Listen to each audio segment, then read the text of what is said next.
Hello guys, कैसे हैं आप सभी। आई होप आप सभी अच्छे होंगे। सॉरी गाइस, मेरे एग्ज़ाम से तो मुझे टाइम नहीं मिल रहा था वीडियोस का, बट आपकी ये वीडियोस अब रेगुलर आएंगी, बीच में कोई गैप नहीं होगा। आज हम अपना इशू ऑफ शेयर का नेक्स्ट पार्ट शुरू करते हैं।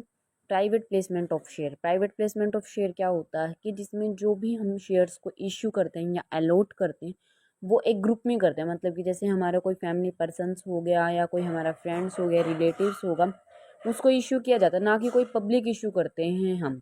कोई एक स्पेशल पर्सन्स को या फिर सिलेक्टेड ग्रुप ऑफ पर्सन्स को ही हम इशू करते हैं, उसको बोलते हैं हम private placement of shares. Private placement of shares का हम अलाउ करते हैं ये शेयर्स को हम 3 साल से ज़्यादा, मतलब कि इसका एक टाइम पीरियड होता है कि 3 साल से पहले हम इन शेयर्स को सेल नहीं कर सकते। उसके बाद आता है sweat equity shares. Sweat equity shares क्या होता है? स्वेट इक्विटी शेयर्स वो शेयर्स होते हैं हमारे जो कंपनी के द्वारा इशू किए जाते हैं, वो एम्प्लॉयज़ को या फिर डायरेक्टर्स वगैरह को किए जाते हैं, जो कि डिस्काउंट पर करते हैं।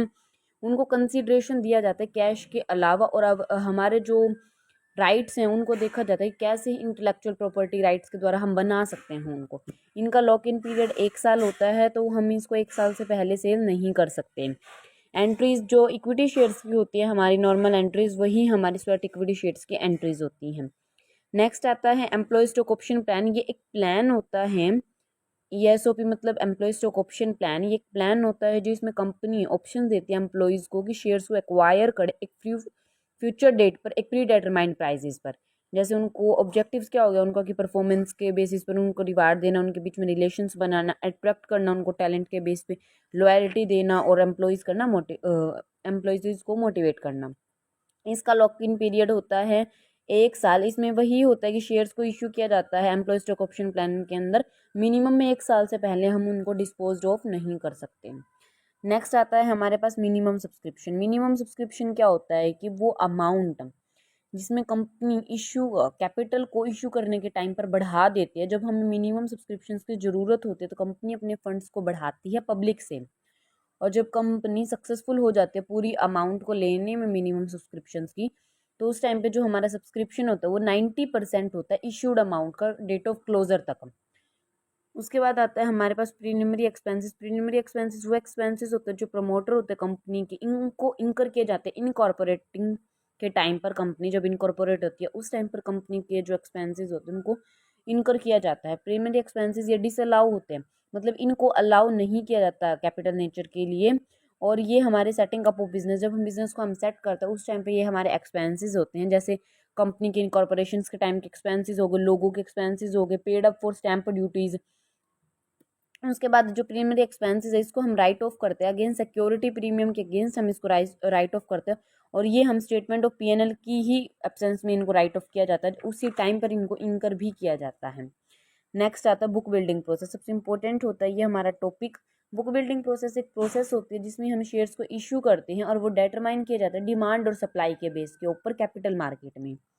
According to the SEBI guidelines 2000, जब हम शेयर्स को इश्यू करते हैं बुक बिल्डिंग प्रोसेस में 100% नेट ऑफर करते हैं हम पब्लिक को बुक बिल्डिंग प्रोसेस से। 100% में से जो 75% है वो नेट ऑफर बुक बिल्डिंग से किया जाता है, और जो 25% है हमारा वो प्राइस डिटरमाइन किया जाता है बुक बिल्डिंग से।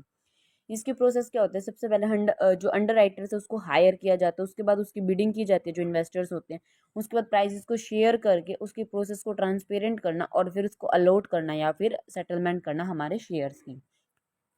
एडवांटेजेस में रियलाइज करना कि बहुत ज़्यादा प्राइजेस है, ट्रांसपेरेंसी बहुत ज़्यादा होती है, अनसर्टेनिटी की कमी होती है, कोई भी इरोजन नहीं होता इन्वेस्टमेंट का, क्विक प्रोसेस होती है, फिक्स करते हैं हम प्राइस मेथड को, इशू एक्सपेंसेस कम होते हैं और इमीडिएट अलॉट किए जाते हैं, फ्लेक्सिबल मेथड होता है। डिसएडवांटेजेस में ये सिचुएबल होते हैं हमारे लार्ज अमाउंट के लिए सिचुएबल होते हैं। लार्ज मतलब जो इशू करते हैं हम, सिर्फ इशू कंपनी हमारी रेपुटेटेड होनी चाहिए और जो इन्वेस्टर्स है वो उस कंपनी को जानते होनी चाहिए।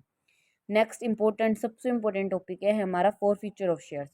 फॉर फीचर ऑफ शेयर्स का होता है जब कोई भी शेयर होल्डर अपनी अलॉटमेंट मनी को पे करने में फेल हो जाता है, मतलब वो अपनी अलॉटमेंट मनी नहीं दे पाता, तो उस टाइम पर उनके शेयर्स को फॉरफिट कर देते हैं, उसको पेनल्टी पे करनी पड़ती है, और जो मेंबरशिप है कंपनी के साथ उसकी कैंसिल कर देते हैं उसको। और फॉर फीचर के बाद जो शेयर्स होता है, अगर उसने कुछ भी अमाउंट पहले पे कर रखे तो उसके पास ये कोई राइट नहीं होता कि वो उन अमाउंट्स को रिसीव कर सके वापस।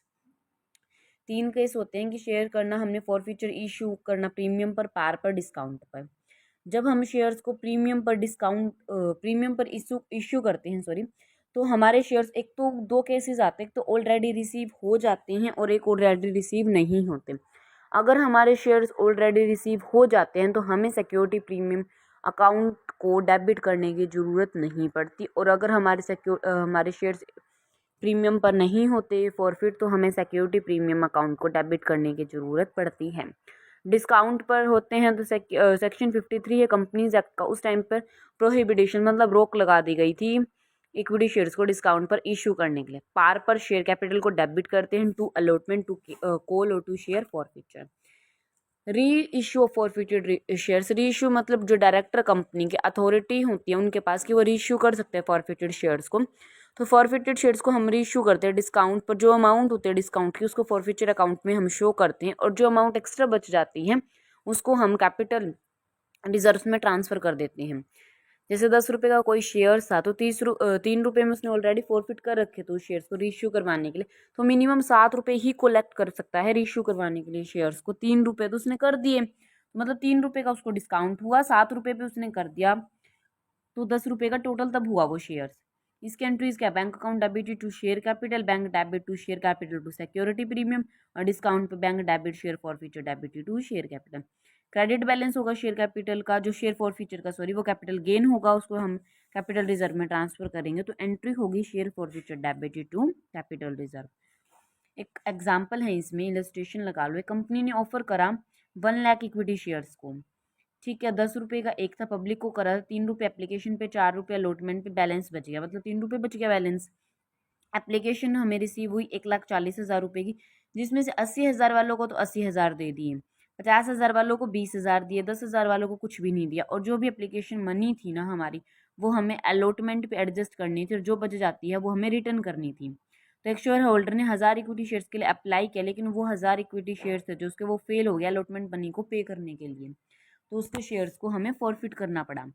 80,000 वालों को 80 दे दिए, 50 वालों को 20 दिए, तो 30,000 अलॉटमेंट पे होंगे, 10,000 वालों को कुछ नहीं दिया तो इनको रिफंड या रिजेक्ट करेंगे। 1,40,000 वालों को मतलब 1 लाख रुपए दिए। सबसे पहले bank account debit to equity share capital 4,20,000। 4,20,000 कैसे आप, 1,40,000 के इक्विटी शेयर थे हमारे, और 3 रुपये हमारा एप्लीकेशन पे था, 4,20,000। Equity share capital to share to allotment to bank, bank में 10,000 इंटू 3 एप्लीकेशन वाले, ठीक है। उसके बाद अलॉटमेंट में 30,000 एडजस्ट करे थे, 3 एप्लीकेशन पे करे तो 90,000, और शेयर कैपिटल में 1 लाख थी हमारी कंपनी ने ऑफर करी इक्विटी शेयर, और 3 एप्लीकेशन पे तो 3 लाख। फिर share allotment debited to share capital 1 lakh into 4 lakh. Bank account debited call in arrear debited to share capital, 1,000 रुपये के इक्विटी शेयर्स नहीं हुए तो अलॉटमेंट करे, तो अलॉटमेंट पे करे तो कॉलिन एरर 4,000 हो गया, और शेयर कैप अलॉटमेंट 4 लाख की तो 3,96,000 बैंक अकाउंट में। Share capital debited to call in arrear debited to share forfeiture, share capital 7,000 to call in arrear 4,000 हो गया, और टू शेयर फॉरफीचर 3,000।